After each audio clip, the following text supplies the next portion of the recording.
tous, Yo. salut, c'est Gintofro, Ervil. Barouk. Aujourd'hui, on vous parle de l'épisode 4 de Megalobox, un épisode qui a été tout aussi intéressant que les précédents. Et du coup, et vous, est-ce que ça vous a parlé ou encore vous attendez plus de choses? Moi, ça m'a pas mal plu aussi. Franchement, j'étais vraiment hypé par cet épisode. Ouais. C'était plus que ce que j'attendais en fait. C'est vrai? Plus que ce que j'attendais, ouais. Bon.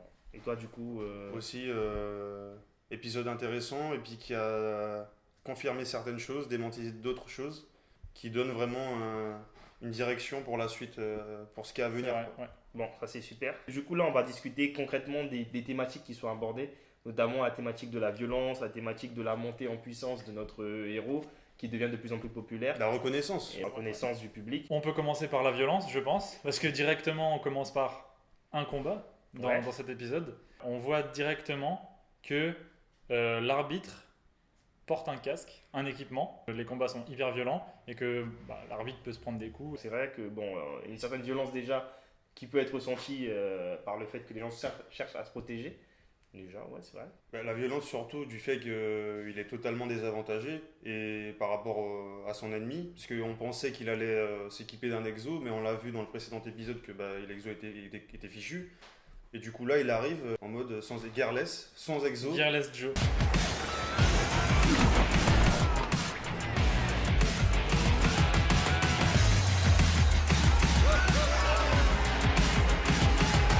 Gearless Joe, voilà, c'est son nom de terrain, et du coup il arrive sans exo, et tout le monde se dit est-ce que c'est un bon plan, c'est pas un bon plan, parce que vu la puissance des coups, on l'a vu précédemment, c'est chaud quoi. Et du coup dans le combat, au départ il est confiant, et il prend un seul point, bon il arrive à se protéger coup, quand ouais, même, il indirect, prend un ouais. coup, et là c'est le basculement, c'est la peur qui arrive, parce qu'au départ il était motivé, la violence des coups est très importante, et vraiment là on sent chez ce perso qui était vraiment très sûr de lui au départ, un certain doute qui s'installe.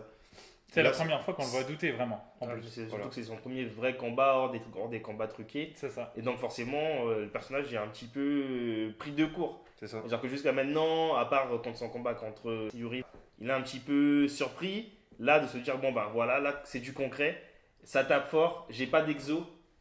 Il se protège quand même quand il prend le coup, c'est-à-dire qu'il le prend même pas. Il Heureusement. prend même pas, parce que s'il avait pris c'était KO direct, Je terminé. pense aussi, ouais. Fin de l'épisode. Ah ouais, c'est bien parce que du coup ça creuse un peu la mentalité du personnage qu'on croyait un peu tout puissant au niveau de sa volonté. Et en fait, on voit quand même que il y a des petites faiblesses. Quand tu prends un coup aussi puissant, là on te dit bon gars, t'es chamboulé, c'est normal. Physiquement, c'est normal. Donc c'est pas un surhomme. Et c'est ça qui est intéressant aussi. Voilà, que c'est pas un surhomme, c'est qu'il est là, il est normal. Même si on le voyait toujours très confiant, comme vous dites, il est assez confiant quand même, il arrive. On le voit trembler, on voit au début son bras qui tremble. Et on a son coach qui est en mode mais attention, est-ce que tu es sûr? On peut toujours rebrousser, il fait mais non, on y va. Donc il affiche une assurance. Ce coup de poing, c'est la remise en question. Il est pris, il peut plus rien faire. Ses pieds s'enfoncent dans le ring. Voilà, mais c'est la métaphore du fait qu'il soit perdu, empêtré dans la peur, et justement, à un moment, toute cette peur l'empêche d'avancer, l'empêche d'attaquer. Et Nambu le voit bien, son entraîneur. Et je pense que c'est le moment où on sort de ce rouage de la peur.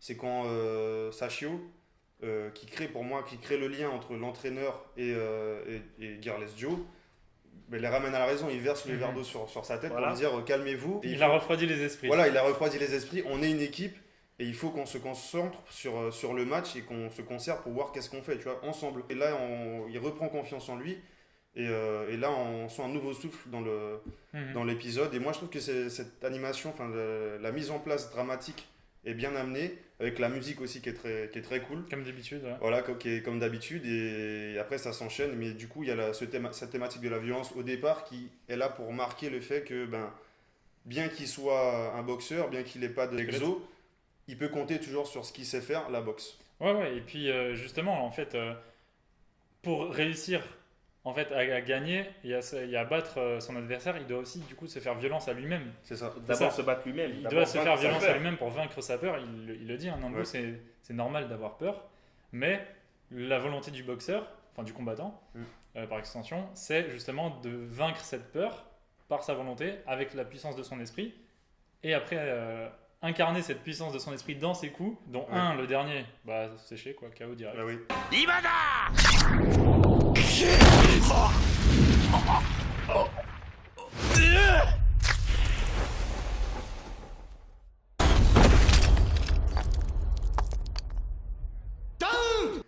Rien ne se relèvera plus. Donc voilà, l'incarnation de sa volonté dans son point. Et c'est le début d'une reconnaissance, tu D'une vois. ascension. D'une reconnaissance qui au départ n'était pas gagnée, quoi. Et là, on le voit qu'il l'affirmation avec son point et le fait que, bien qu'il soit sur le ring, il n'est pas tout seul. Moi, c'est ce que je retiens. Ouais, c'est ouais, que- il est justement, c'est exactement ce que tu dis. En fait, il est de moins en moins seul. Ouais. C'est ça, ouais. Ouais, c'est ça. Donc là, il y a l'ascension, puisque du coup, il a d'autres combats. Les autres combats s'enchaînent, il en gagne un. Ouais. On a une ellipse, on voit leur entraînement, plusieurs combats, on voit qu'il monte dans la hiérarchie, il a commencé tout en bas, on voit qu'il monte et qu'il intéresse de plus en plus de personnes parce qu'on se dit mais qui est ce gars qui se bat sans armure, sans exo. Ça fait partie du plan de Nambu parce qu'à un moment il dit oui, nous on veut attirer les gros poissons pour monter plus vite et du coup on va se battre sans exo pour attirer Complètement. l'attention. Et en plus, c'est d'autant plus criant que justement au début, il y a beaucoup d'alternance entre la vision du combat et les visions des spectateurs où on les voit crier genre oui c'est pas possible, À découvrir, dégage-le, à machin. t'enfuir. C'est ça. Qu'est-ce que tu fais là? Il se moque de lui. Et justement, au fur et à mesure, il y a une accélération dans le fait de la reconnaissance de Joe.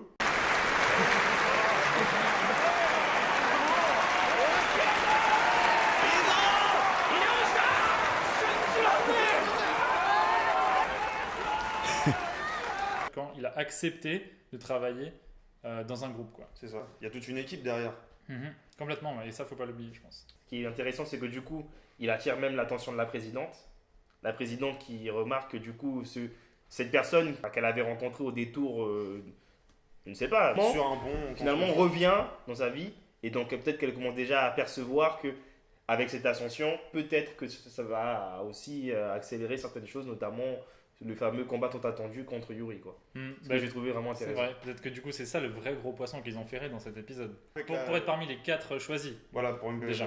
les quatre choisis, mais le fait que la présidente voit que c'est un poisson qui sort du lot, elle se dit bon, peut-être que j'aurais dû plus le prendre au sérieux, tu vois, au début. On va voir. Peut-être que maintenant qu'elle s'intéresse à lui, je pense que de toute façon, on ne va pas se leurrer, hein. On sait très bien ce qu'il va se passer par la suite. Enfin, quand je dis qu'on sait, c'est-à-dire qu'on sait qu'il y aura quand même un combat contre Yuri. Enfin, il me semble. Hein. Oui. Il me semble. Enfin, c'est ce que j'entends par. Peut-être que justement il n'y aura pas de combat contre Yuri. Et ils vont nous prendre à revers sur ce qu'on attend, sur nos attentes. Parce que pareil, on attendait qu'ils se battent avec un exo quand même, mais Ouais. finalement non. Peut-être aussi. Donc même si. Je pense que ça m'étonnerait, mais je me dis peut-être, on sait jamais. Il n'y aura pas de combat contre Yuri par une espèce de pirouette scénaristique et tout. Et pour revenir à la fin de l'épisode, enfin pas à la fin de l'épisode chronologiquement, on va pas dire que c'est chronologique tout ça, mais à la fin de l'épisode il y a le point marquant qui est l'arrivée d'un nouvel adversaire, beaucoup plus fort que tous ceux contre qui Joe s'est battu. どうしても挨拶してって言うもんでよ待っててもらってたんだん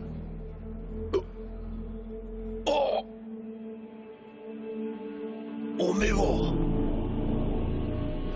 お久しぶりです南部さん Le 17ème, ouais. Et apparemment Nambu le connaît et en fait c'est pas du menu fretin hein, apparemment vu la réaction de Nambu.